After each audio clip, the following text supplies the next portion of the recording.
La historia que hoy les voy a contar la escribió hace mucho tiempo un tal Charles Perrault.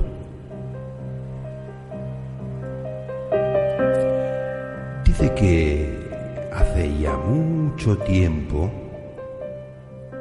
vivía en una comarca un hombre muy rico, pero muy extraño. Vivía en un castillo y era alto, corpulento, con una larguísima barba tan oscura que parecía azul. De hecho, todos le llamaban Barba Azul y le temían cada vez que se presentaba en algún lugar por su imponente presencia. Además, escondía un extraño misterio. Barba Azul se había casado muchas veces y siempre enviudaba.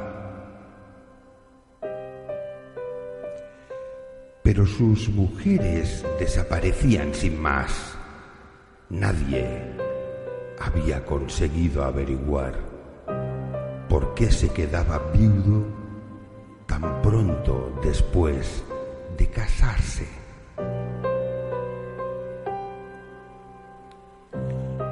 Barba Azul buscaba una nueva esposa y preguntó a su vecina, quien tenía 3 hijas y 2 hijos. La hija menor sintió curiosidad por la historia de Barba Azul y, atraída por su riqueza, accedió a casarse con él.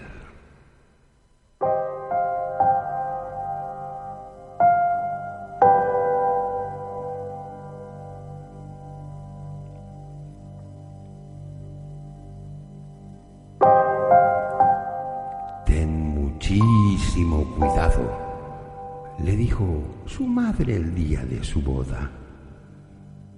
Y no dudes en avisarnos si estás en peligro. Tus hermanos vienen de viaje. No han podido llegar a tiempo para la boda, pero estarán aquí en 2 semanas y te harán una visita. La joven estaba realmente impresionada. El castillo era aún más grande y lujoso de lo que imaginaba. Tenía muchas habitaciones y en todas ellas se amontonaban objetos de mucho valor. En verdad, era muy rico su nuevo marido. Sin embargo, él era bastante severo y autoritario con ella.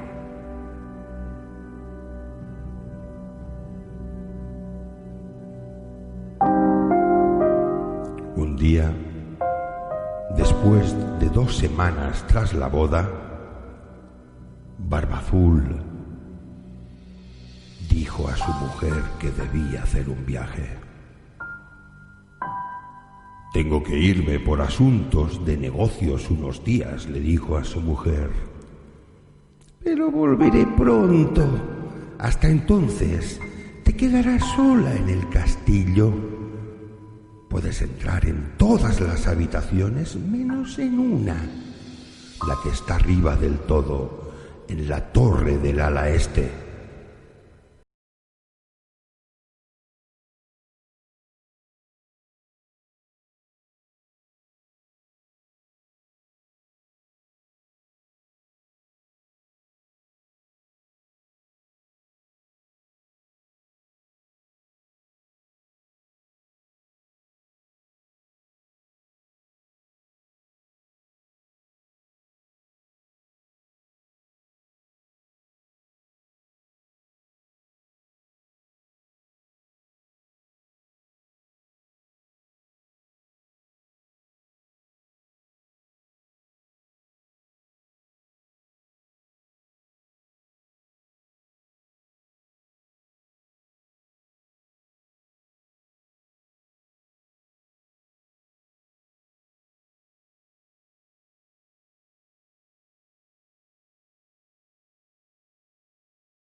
cajas con objetos y vestidos de las mujeres.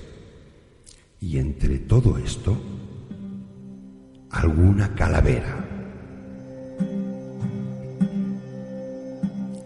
¡Oh, qué horror!, gritó entonces la muchacha. Barba Azul mató a todas sus mujeres. Y según decía esto, de pronto vio en el marco de la puerta la figura de su marido, que resoplaba enfurecido con un cuchillo en la mano. Lo sabía. Me has traicionado. Sabía que me ibas a desobedecer. Ahora debes morir como el resto de mis mujeres ingratas. No me mates. No hice nada malo. Y diciendo esto, la muchacha, consciente del peligro que corría, logró salir de la habitación con gran agilidad y subir las últimas escaleras de la torre. Allí vio la figura de dos caballeros que se acercaban. Eran sus hermanos.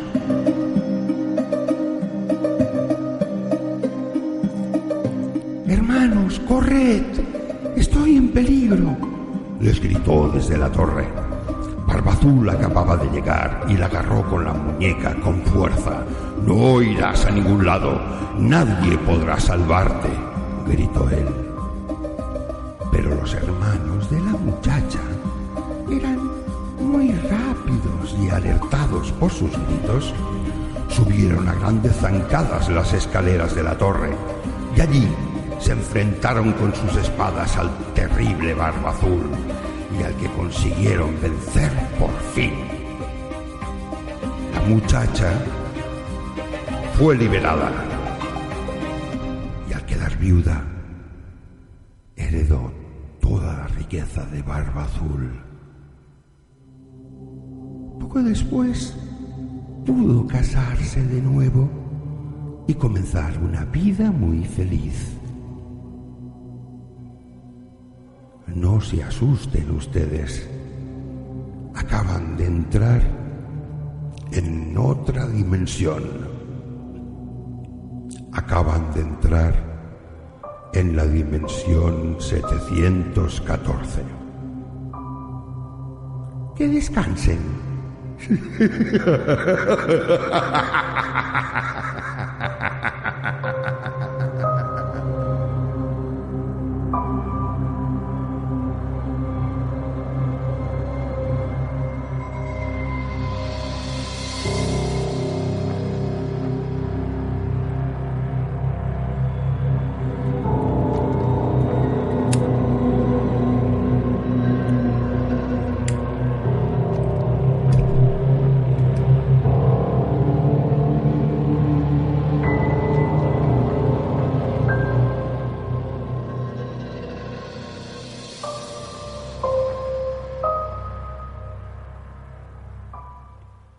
Buenas noches, Maika Vasco. Buenas noches, voladores. Hola. Qué mal rollito, ¿eh? El Barba Azul, el del cuento, veremos el otro, todavía será peor. Bastante peor. Sí, aquí vengo yo con mi creepypasta. Oye, lo primero, que quiero agradeceros la recomendación del canal. Bueno, es que, ya lo he hecho, pero te lo digo ahora, me encantó el último directo. Todo lo que nos contaste del libro de los muertos era extraordinario y hasta como lo ilustrabas con la tablet y con la revista y todo. Es que en los directos que hacíamos nosotros, que nos volvíamos locos para hacer planos y cosas, y resulta que a ti se te veía fantástico todos los detalles y todo enseñando la revista a cámara. O sea, te felicito por todo. Pues fíjate que ha sido uno de los directos que yo, que ya me conocéis que soy perfeccionista, no me termina por cuadrar porque tengo un objetivo un poco complejo y se me había girado, o sea, lo tenía a la inversa de como siempre lo pongo. Pero bueno, esto de la tecnología... Vamos con los asesinos en serio. Una cosa, antes de empezar los asesinos en serio, vamos a decir otra cosa muy seria. Es que en estos momentos somos cuarta posición en el top 10 de Twitter. O sea, somos trending topic nacional, 4ª posición. Y hoy, Maika, vienes ya con el trabajo a la mitad ya, ¿eh? Porque hoy ya estás contigo, ya estamos en 4ª. Ahora ya se trata de que tú, boom, nos subas ahora a 1ª. O sea que no te quiero dar presión, pero es igual. Nosotros, si estamos en el top 10, ya estamos presentes en los ordenadores de media España y ya estamos contentos. Pero bueno, estoy seguro que podremos ir más arriba. Cuéntanos, asesinos en serio.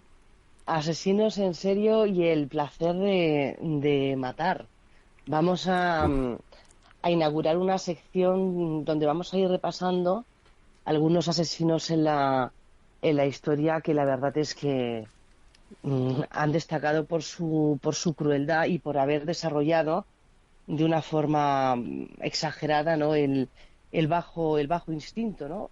Parece que a todos nos atraen estos temas, a todos nos atraen todo lo que es la temática, los cuentos, las historias donde la gente explota, da rienda suelta a su maldad, ¿no?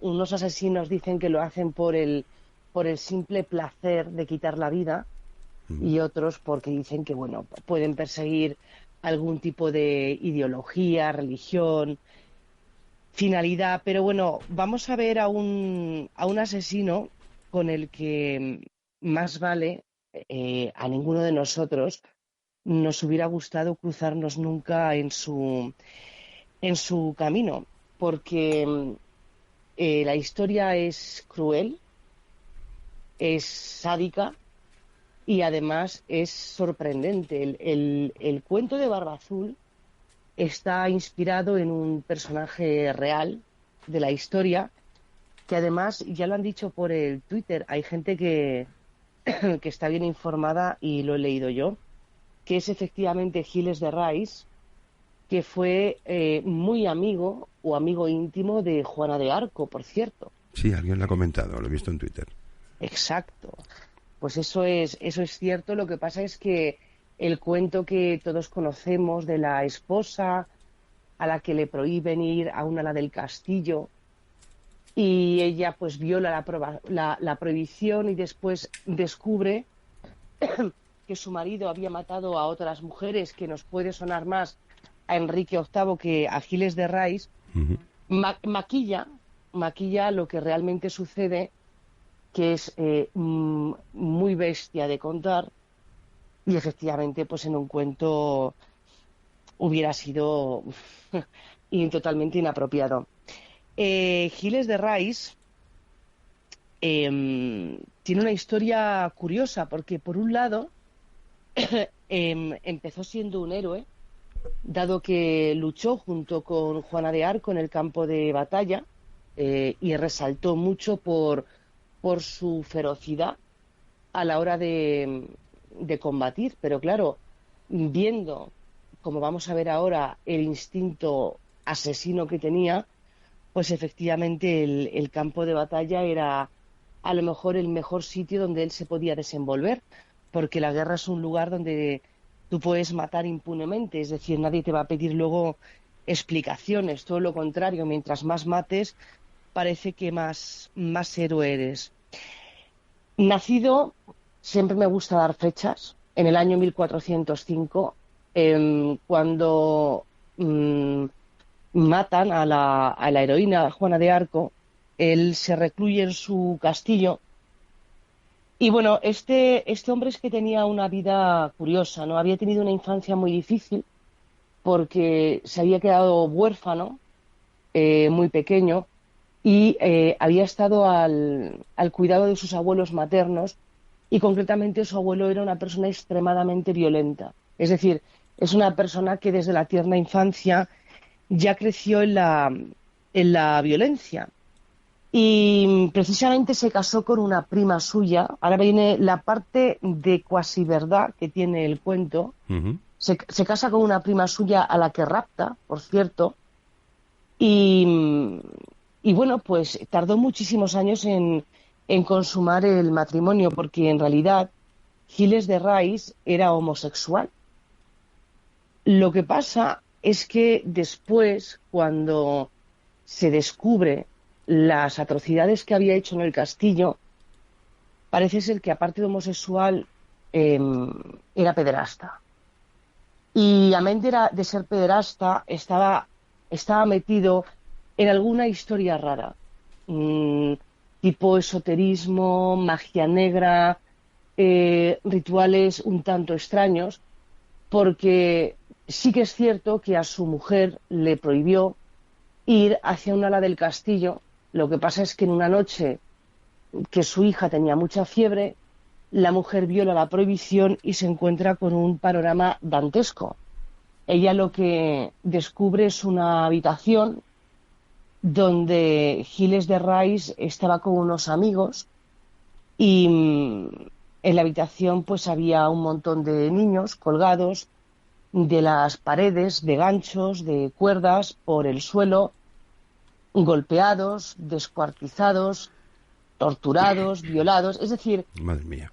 sí, es curioso porque en la comarca empezaron a desaparecer muchos niños.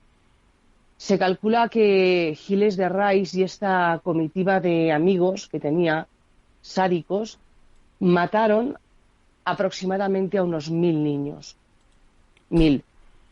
Los raptaban o bien les prometían a sus padres que les iban a dar una mejor vida, porque este señor pertenecía a la nobleza, a la aristocracia, era una persona que tenía dinero, o directamente los compraban. Y bueno, pues una vez que los llevaban al castillo, todo esto se sabe porque Giles de Rys confesó, lo detuvieron por esto, ahora vamos a ver el porqué. Los vestían con trajes muy caros, los aseaban, los sentaban a cenar en una copiosa cena con estos amigos que él tenía, y después daban rienda suelta a sus más bajos instintos. Es decir, cogían a los niños, los llevaban a este ala y hacían con ellos todo tipo y toda clase de atrocidades, como las que acabo de contar, y además de una forma muy, muy sádica, porque Giles de Rys, cuando confiesa, lo que dice es que, bueno, entre los métodos de tortura que utilizaban eran propinarles numerosos golpes, aparte de colgarlos, como ya he dicho, de ganchos, mutilarlos, violarlos, vejarlos, y además cuando ante ese horror los niños se quejaban, se reían de ellos, les escupían. Es decir, es como si los encerraran en un infierno. A mí este relato, que por desgracia es real, me recuerda un poco a la película aquella de Salom, o cómo Sí, se... Saló los 14 días, algo así. o 101 días de Sí, Sodoma, o... sí, Saló los ciento no sé qué días de Sodoma, sí. Bueno, los cientos eran los 101 dálmatas, pero sí, era un Sí. número de esos. Ahora mismo no recuerdo, te lo digo, pero que me recuerda el relato de esa película, porque yo digo, yo no digo que la película esté inspirada en estos hechos, porque seguramente que habrá muchos locos más que realizarían este tipo de prácticas, y de hecho, en esa película que te acabo de decir, lo que se narra precisamente es el secuestro de niños, creo que era en un orfanato de Italia en plena Segunda Guerra Sí, Mundial. esto era la Alemania nazi o ni la Italia, sí. Sí, sí, sí. Sí, yo creo que al final todo este tipo de conflictos bélicos y desórdenes sociales también es pasto para que, bueno, pues todo este tipo de gente que está metida en cosas raras, porque ellos no se juntaban a matar por matar. Realmente eran personas que practicaban como la magia negra, una especie de esoterismo muy extraño, donde, por ejemplo, pintaban antes de ese ritual, de esa ofrenda, una estrella de 5 puntas en el suelo, y tenían un libro, esto lo contó Giles de Rys, escrito con letras rojas, vete tú a saber si sería esta sangre, donde hacían una serie de conjuros, de invocaciones, pues antes de empezar esta fiesta macabra. De hecho, él, que cuando confiesa, lo dice, o sea, que cuando estaba todo, bueno, habían matado a todos los niños que estaban allí, incluso él cogía a los niños mutilados, del suelo disfrutaba, cogiéndole las vísceras, sus órganos vitales, besándolos, incluso estando muertos, y lloraba. Es decir, decía, estoy arrepentido y esto no lo voy a volver a hacer más. Pero lo cierto y verdad es que a la siguiente noche pues había otra verbena parecida. Y bueno, todo esto se desarrollaba, por desgracia, con el silencio de las personas que vivían en la comarca, porque eran bien conscientes de que en ese castillo estaba pasando algo extraño. Quiero decir, no se puede esconder el secuestro de 1.000 niños. Lo que pasa es que, bueno, pues las autoridades no hicieron nada. A Giles de Rais al final se le detiene por orden de un obispo, que es el obispo de Nantes, pero fue por una cuestión y por un tema absolutamente económico, no por estas desapariciones. Lo que pasa es que, bueno, ya cuando se entra en el castillo, pues se descubre la mortandad que allí había. Que bueno, yo vuelvo otra vez a insistir en lo mismo, y esto se ha contado de muchos asesinos en serie. El olor que tenía que haber en ese castillo debía de ser una cosa inenarrable, porque evidentemente todos esos cuerpos en putrefacción tenían que desprender un olor muy fuerte. Quiero decir que al final todo este tipo de cosas no se pueden esconder. ¿Por qué la sociedad mira hacia otro sitio? Bueno, eso ya sería otro debate, pero realmente, pues si descubren lo que él había hecho, efectivamente se le detiene y se le condena a la horca. Y además su cuerpo fue reducido a cenizas, fue destruido, fue aniquilado.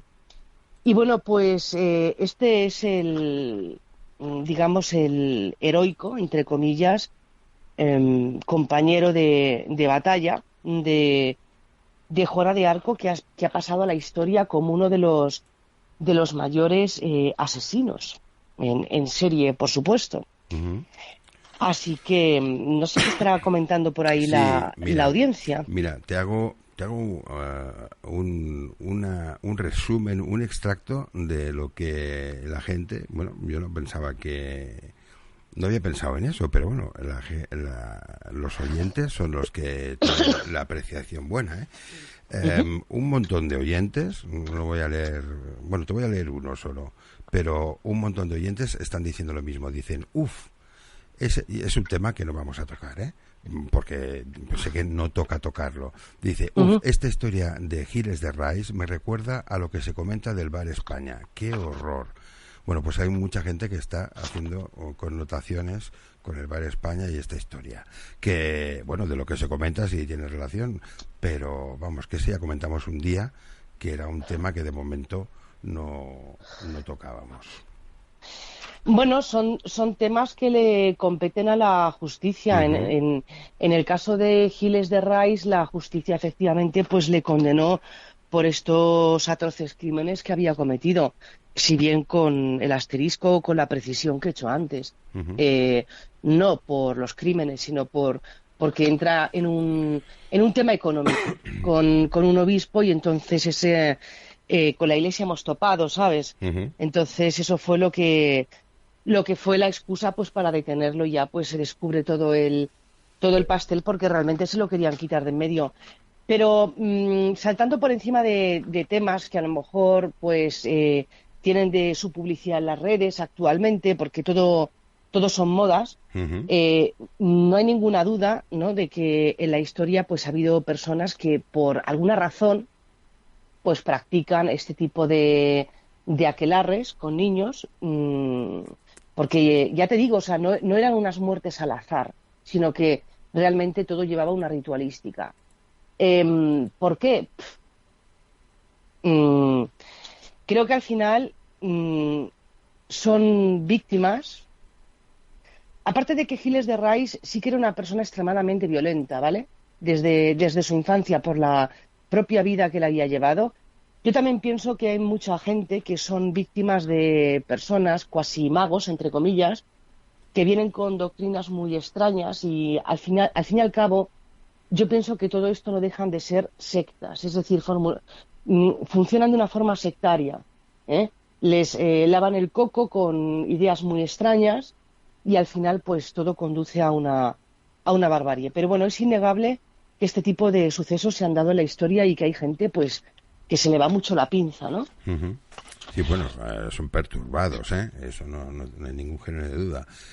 Mira, Felipe, el sisonudo, nos hace una recomendación que a lo mejor te puede interesar. Dice, recomiendo la película Citizen X, Ciudadano X. Cuenta la historia de Andrei Chikatilo, asesino en serie de la Unión Soviética. Bueno, no sé si tenías conocimiento de este, pero pues poner en tu lista por si hay que estudiarlo, ¿no? Me la voy a apuntar y de hecho la película no es la primera vez que me la habían recomendado, ¿eh?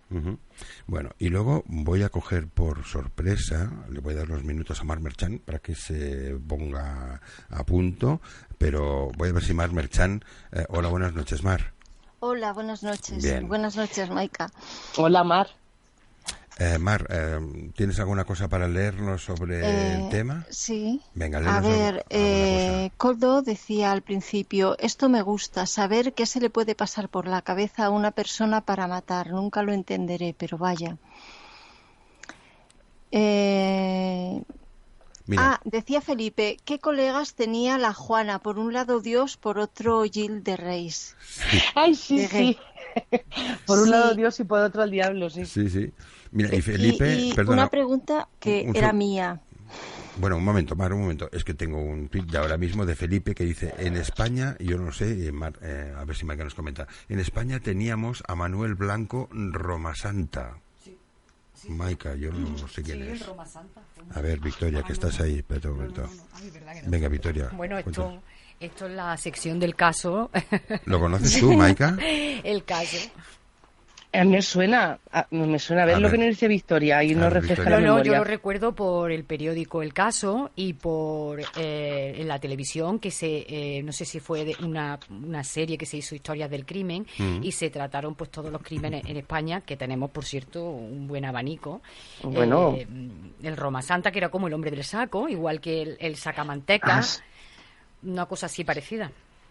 El Jarabo, ¿os acordáis del Jarabo? Exacto. Fue una recopilación historia del crimen español. No recuerdo muy bien la serie, Mira, pero... el Jarabo, el capítulo del Jarabo lo hizo Sancho Gracia, que hizo una interpretación magistral. Sancho Gracia, que aparte de todo lo que fuera, era un actorazo, al menos bajo mi punto de vista.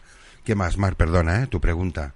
No, es que ahora que estaba diciendo esto, Victoria, me estaba acordando que yo conocí, la de la princesa de Bathory. Sí, lo puse antes en acta, sí. Lo pusiste en el hashtag. Sí, porque me la recuerda, me recuerda muchísimo a el caso de que está explicando Maika de Giles, pues a Elizabeth Bathory, que era la princesa sangrienta. Bueno, sí, como la primera conde Drácula, quizás. Y en cuanto a lo que decía Felipe, es que es verdad que yo estaba pensando, porque la dinámica de este hombre de empezar a matar fue después de que muriera Juana de Arco, ¿no? Que se sepa, sí. Lo que pasa es que estando en guerra, pues también mataba. Si es que al fin y al cabo... claro, pero es que matando con guerra es impune, claro. Eres hasta un héroe, ¿no? Pero como ha empezado Maika su intervención, ha empezado con esto, diciendo esto de que en las guerras, ¿no? Claro. Era un feroz soldado y combatiente. Le encantaba matar. Sí. Y entonces esos sacrificios ¿crees que eran para su disfrute, porque estaba así de loco, o porque usaba a los chicos estos como cobayas llamando al diablo y todas estas cosas, porque si estuvo metido en todo lo de la magia negra y todo esto, pues a lo mejor era más por eso que por el disfrute que él tenía? Yo creo que se junta un poco de todo, ¿vale? Porque sí que es verdad que hay gente que está en sociedades así, no sé cómo decirte, satánicas y tal, y no por eso se van a liar a matar animales, ni mucho menos personas. Yo creo que se junta un poco de todo. Se junta gente que es psicopática con personas que además se meten en este tipo de rollos y entonces ya se crea como una especie de mezcla explosiva, porque además en esos tiempos que la religión, quieras que no, tenía un peso muy importante en la sociedad, todo lo que era la magia, pues evidentemente estaba perseguida, estaba prohibida. Y eso hace también que la gente sea pasto de sectas, ¿no? Cualquier cantamañanas puede venir y decirte, no, es que yo tengo aquí el libro del conjuro que te va a conducir a la vida eterna y vas a ser como un Drácula errante. Yo pienso que por ahí van los tiros, que se piensan que a lo mejor haciendo este tipo de cosas pues se convierten en inmortales. Algún rollo de esos tienen que traer, ¿eh? Aparte de que son evidentemente sádicos, psicópatas y gente pues cruel, porque ¿a quién se le ocurre hacer una cosa así? O sea, imaginaros, ¿no? Bueno, Mira, Maika, Mari Carmen,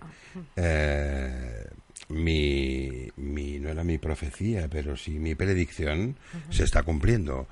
Acabas de subir un punto en los top 10. O sea que en estos momentos el vuelo 714, cuando Encarni Manfredi nos dejó en cuarta posición, con Maika Vasco hemos llegado a la tercera. O sea, el esfuerzo sumado, la colaboración de todos hace que el vuelo sea grande. O sea que enhorabuena Encarni, enhorabuena Maika, porque ya estamos en tercera posición en el vuelo. Hoy no pongo las canciones y todo esto porque si no, no pararía, ¿eh? Ya lo comprenderéis. Pero esto pinta muy bien para que al final de la noche, después del concurso, después de la hora más loca, podamos hoy, a lo mejor, hacer una primera posición, que ya lo hicimos en el último programa. Bueno, solo decirte esto, Maika. ¿Qué más, Mar Merchan? Pues por aquí están hablando de muchas cosas. Hacer un inciso, mira, ahora que estábamos hablando de lo del Roma Santa, ¿sí? Es cierto lo que está preguntando José Bacoldo. Este fue el primer caso de licantropía documentada, es decir, que se creía el hombre lobo, este señor. Hombre, ¿y no sería Jesús Franco? Jess Franco, el gran director. No se ha hecho justicia a quizá el director, no digo el mejor director, porque era bastante... Bueno, esto son opiniones, pero Jess Franco, Jesús Franco, es un tío que no conoce nadie, pero que inició en España el cine gore, y el cine del Hombre Lobo. Él hizo las películas de Hombre Lobo, era un cine de serie B, pero que que los grandes directores españoles de terror, se me ocurre ahora mismo Jaume Balagueró, que ahora hace películas en Estados Unidos.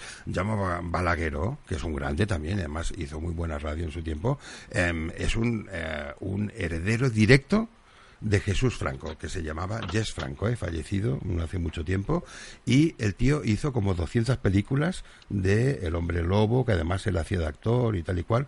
Bueno, yo he metido mi cuñita sobre el cine, ya me quedo tranquilo. Grande Jesús Franco, grandísimo, Las películas eran gore, de esos de sangre, de esa, una cosa de aquellas que en la época daban un poquito de miedito. Ya está. Bueno, trabajó. Jess Franco hizo películas con ¿cómo se llamaba el vampiro por excelencia? Boris Karloff. Sí, Boris Karloff. Hizo películas con Boris Karloff en la época, para que nos entendamos, cuando Franco, para que entendáis cómo estaba el cine de la época. Perdone, Maika, que haya metido este tema. Nada. Aquí estoy cuidadosamente escuchando. Oye, un apunte que voy a hacer sobre... Dice, qué miedo el hombre del saco. Dime, Maika. Sí, todos los niños, cuando éramos niños, todos nuestros padres nos han dicho que si no nos dormíamos pronto, venía el hombre del saco. Quería hacer un apunte sobre el tema de Giles de Rais, sobre su mujer, porque yo creo que es importante, cuando descubre todo el tinglao que traía su marido, ella le dice que iba a guardar silencio. Bueno, él la amenazó con matarla, todo hay que decirlo. Y la mujer se cayó, ¿no? Y en todos estos temas de los asesinos en serie y tal, siempre ha llamado, o a mí me ha llamado la atención el papel que muchas veces juegan las mujeres de estos individuos como, no sé cómo decirte, como las perfectas custodiadoras del secreto, ¿no? no es la primera vez que se ha descubierto que alguien ha hecho grandes atrocidades incluso en la casa y que curiosamente pues sus parejas, sus cónyuges son conocedores y guardan silencio, que al final se hacen cómplices de esta violencia y no los denuncian. Es un tema que siempre me ha llamado la atención. Uh-huh. Pero es el tema de siempre, ¿no? Ahora mismo pasa con todas estas mujeres maltratadas que no denuncian, o sea, les pasa lo mismo. Y a este hombre, no solamente su mujer, ahí tenía que haber muchísima gente que supiera lo que estaba pasando, porque ¿quién limpiaba todos esos destrozos, toda esa sangre, todo eso? No estaría todo en el castillo. Si mató a un montonazo de niños, no estaría todo por allí. Pues témome que limpiarían poco. Por eso he dicho antes que el hedor tenía que ser una cosa Maika, perdona, me encanta lo de témome. Es muy de Cervantes, sí. Muy de Quijote, muy de por allí de donde eres tú, ¿eh? Me ha encantado, ¿eh? Sí, de Castilla. Sí. Pero no, es verdad. Pero no es la primera vez que ha pasado, porque hay un asesino en serie que se llama Guy, que seguramente a todos os sonará, que se vestía de payaso y también secuestraba a los niños. Hostia, y mató un montón de niños en una especie de garaje que tenía en su casa de habitación subterránea, y él no limpiaba. Es decir, los vecinos cuentan que ya el hedor, los gusanos, todo salía por todos los sitios. Pero lo que te quiero decir es que al final también muchas veces los vecinos se hacen cómplices de todos estos, o sea, cuesta o tienen la suerte de que la gente no los denuncia. Ya tiene que pasar algo muy gordo para que la gente diga, le vamos a poner coto a esto. Y en el caso de Giles de Raíces, que fue igual, es que lo sabía toda la comarca, todo el mundo sabía que los niños iban al castillo. Bueno, pero en cierta nadie manera, hacía nada. Claro, es que en cierta manera era un intocable. Estamos hablando de una época en que era un noble y que en cierta manera, hasta que no topó con la iglesia, que no topó tendría incluso tanto poder como el rey o más, ¿no? Porque la nobleza en aquella época... Bueno, sí, tenían mucho poder. Y el hecho de que se rapten a niños de campesinos, que eran pobres, de familias que no tenían recursos, pues también dificultaba, pues... Muchísimo, claro. ¿Y se sabe si él lo hacía solo o aparte de todo, o sea, esa gente que le dijera lo que tenía que hacer, estaban con él o él tenía... Se reunían un grupo de amigos y uno de ellos, pues... digamos que era el mago, ¿no? Era el que oficiaba el ritual, y o sea que lo hacían de una forma ritualística. Ellos tenían ahí su sociedad secreta. Sí, su logia. Mira, hay en el hashtag una cosa muy interesante que no quiero pasar sin leértela, porque esta aportación nos la hace Churapa Candire, y es que ha puesto antes la firma de Giles. Y muy curiosa, una súper barroca y rococó, digamos. No, barroca. Sí, y dice, a primera vista, bueno, le ha hecho un estudio grafológico, dice, a primera vista, persona secretiva y un tanto introvertida, además de rasgos esquizofrénicos y muy dada a cavilar y obsesionarse mucho. O sea, le ha hecho aquí un estudio. Candira es grafólogo. Grafólogo total. Pero mira, total. Marcela también estudió grafología, nos dice aquí, ¿eh? Hace muchos ¿sí? años, apenas me acuerdo, pero bueno, hay tantas cosas que no sabéis de mí, nos dice Marcela. Hay muchas más cosas, ¿eh? Sí. John Wayne Gacy, la verdadera y terrorífica historia que inspiró It, y sale una foto del auténtico que tú mencionabas, Maika, bueno, una con su cara normal y otra maquillada de payaso, que a mí la foto me está dando mal rollo. La voy a retuitear ahora, nos lo pone esta aportación Felipe el Chichonudo, y da miedito. Bueno, la del payaso, el que tenga colrofobia, como yo, que es pánico, horrible. Yo veo a alguien disfrazado de payaso y salgo corriendo. Bueno, Giovanna, que no me pasa ni una, dice, el sonido del mechero de fondo es mítico, como si fuera un cipo, ya sería la hostia. ¡Ostras! Bueno, me han pillado. Bueno, ahora Mar, si acaso, nos leerá algunas cosas más, pero yo, para ir un poquito arriba y abajo del tema, quería hacer un comentario, Maika, contigo. Es que como he grabado antes la introducción esta del cuento, que me ha salido un poco larga, lo reconozco, pero es que el cuento era así, yendo un poco al cuento, porque en realidad estamos hablando de lo mismo, decir que, bueno, el relato este de Perrault, que luego adaptaron los hermanos Grimm, que ya sabemos que lo que hacían era recopilar todas estas historias, como todos los cuentos, pues tenían moralina, ¿no? Y normalmente moralina, la verdad, creo que un poco chunga. Y en este caso, no creo que se nos escape a ninguno que aquí ¿cómo se dice? Bueno, no me sale el nombre ahora, pero... La enseñanza, la sí, moraleja. la moraleja, eso no me salía. Me teníais que haber dicho un barrio de Madrid. La moraleja es muy sexista o totalmente sexista, porque parece que esté diciendo que las mujeres tengan que hacer caso a sus maridos, porque si no van a salir trasquiladas. Esto no, bueno, al menos lo que a mí me parece, esto no es nuevo. Todos los cuentos, no, Maika, van un poco así, ¿no? Intentan adoctrinar a los niños con el miedo, pero a veces de forma sexista o a veces de otra forma. Bueno, la curiosidad mató al gato, pero sí que es verdad que en la historia original la mujer no pudo ser más sumisa y comprensiva con el horrendo panorama que se desplegó ante su visión, ¿eh? Porque no dijo nada. Sí, se cayó. Bueno, en el cuento, que no tiene nada que ver, sí. La mujer cuando se queda viuda se queda toda la pasta del Barba Azul y se casa con otro. Pero bueno, esto lo habrán hecho para darle un final feliz, ¿no? Para que no sea tan duro el tema, ¿no? Mira, a mí me encantaría, Maika, lo que pasa es que se ha hecho ya muchas veces, o al menos yo lo he escuchado, pero a mí me encantaría volverlo a hacer. Es una sección de analizar los cuentos, ¿no? Porque dan para muchísimo, ¿no?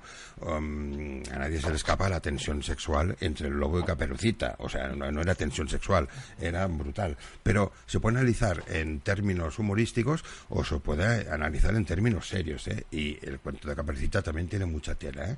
Los cuentos, en realidad, han marcado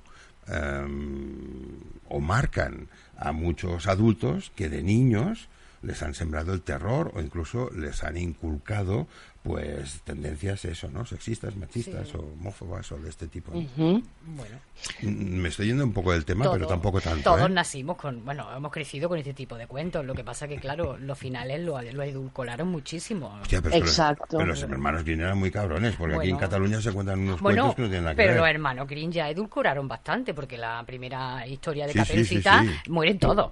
Allí no queda ni el tato, vamos. Sí, o sea que... Y bueno, también hay que saber, y ahora analizaremos si la tensión sexual del lobo era con Caperucita o con la abuela. O con la abuela. O con el leñador, ojo, ¿eh? Bueno, el leñador estaba ahí. También puede ser. Pero bueno, él va por la abuela. Pero ya después de haber conocido a la señora de Feroz. La señora de Feroz, sí. Una gran aportación al mundo musical de la Orquesta Mondragón con Caperucita Feroz. Bueno, Mar, venga, dale alguna cosa más del hashtag. Estoy leyendo por aquí cosas. Decía Joseba Coldo, entonces había más justicia en el siglo XIII. Bueno, es que hablan del caso Bar España que no dejan de mencionarlo. Sí, bueno, porque porque el caso Bar España no hay quien le meta mano. Y Lolísima, que siempre es un poco a su aire, dice, pues yo le encuentro más poesía a un asesino que a un banquero, la verdad.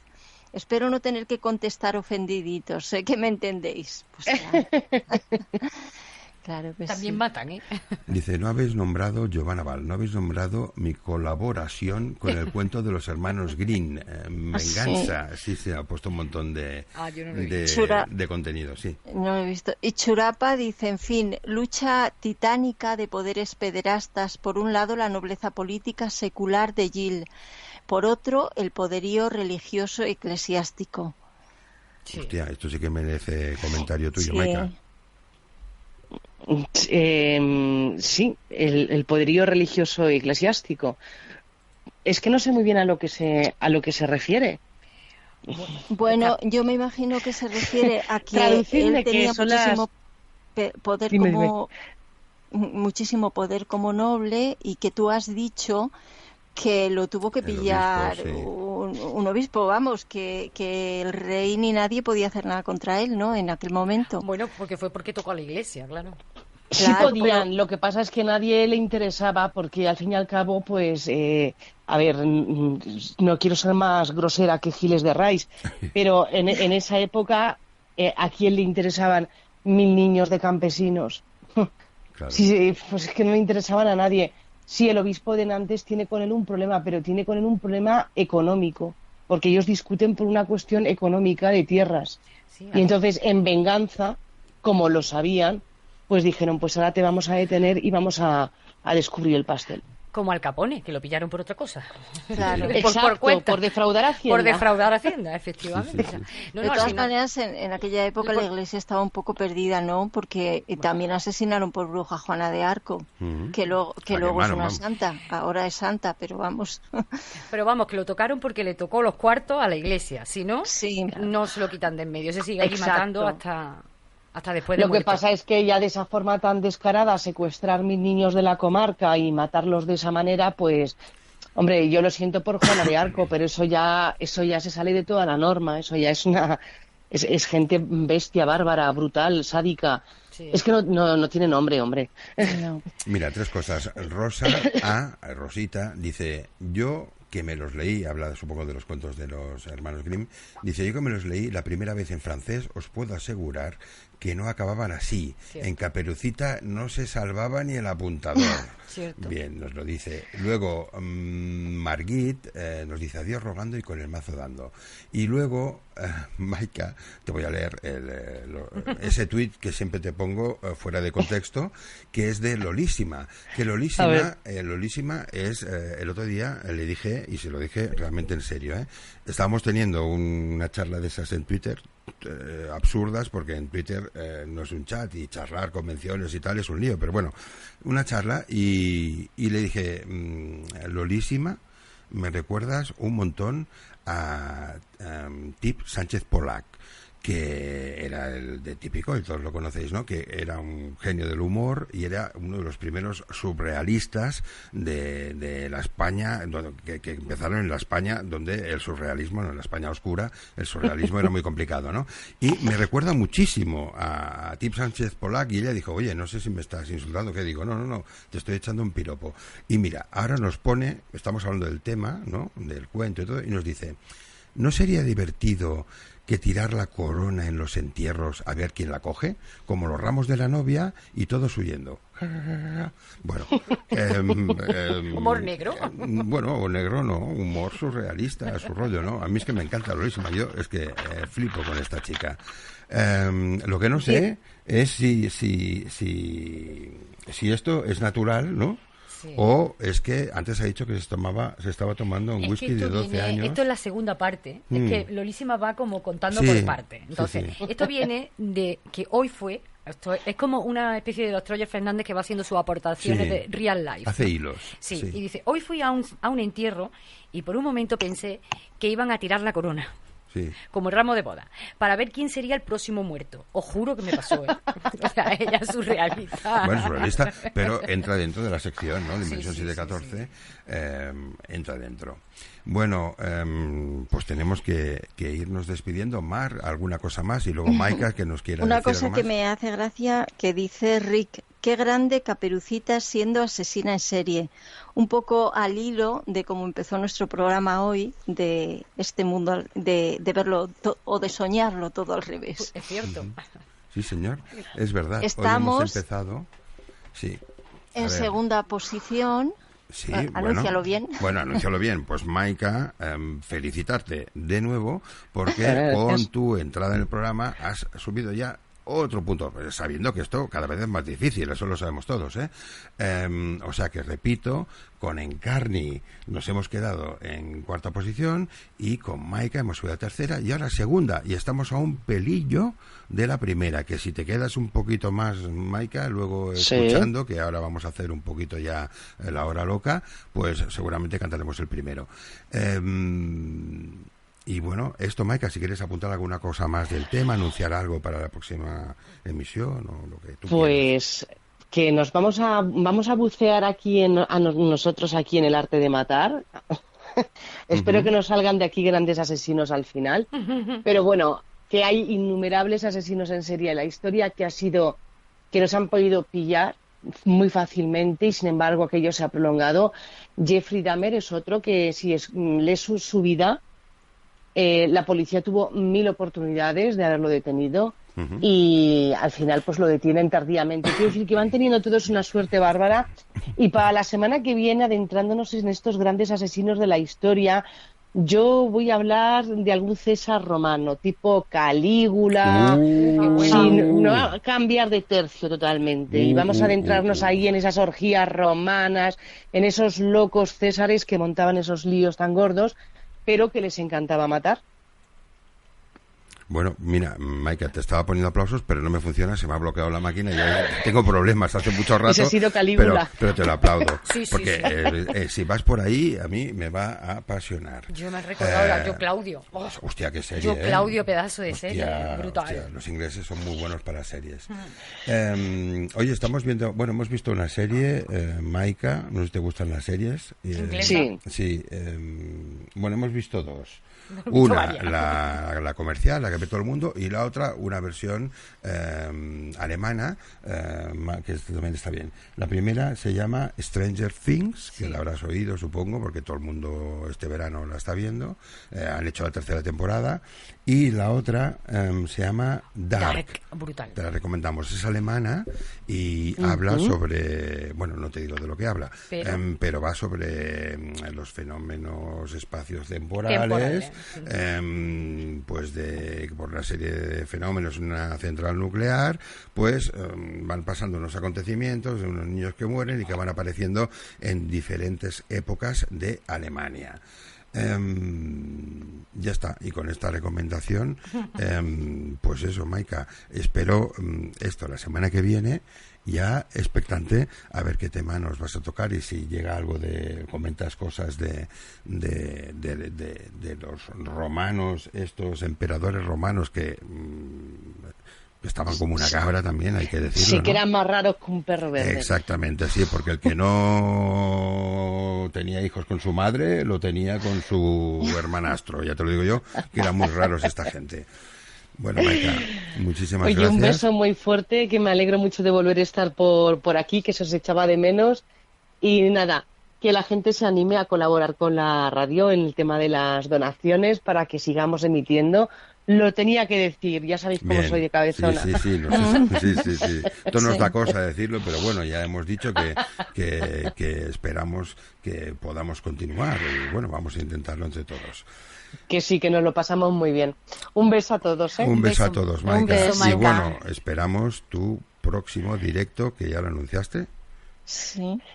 Exacto, voy a hablar de Excalibur. Excalibur, tía. Solo me tocas temazos, Maika, solo me tocas temazos. Y si hablas de Excalibur, hablarás de Merlín, hablarás del Rey Ricardo. Y del Rey Arturo y la tabla redonda y todo. Perfecto. Bueno, pues un beso muy fuerte, Maika. Un beso, que descanséis. Buenas noches. Un beso, noches. Maika, gracias. Adiós.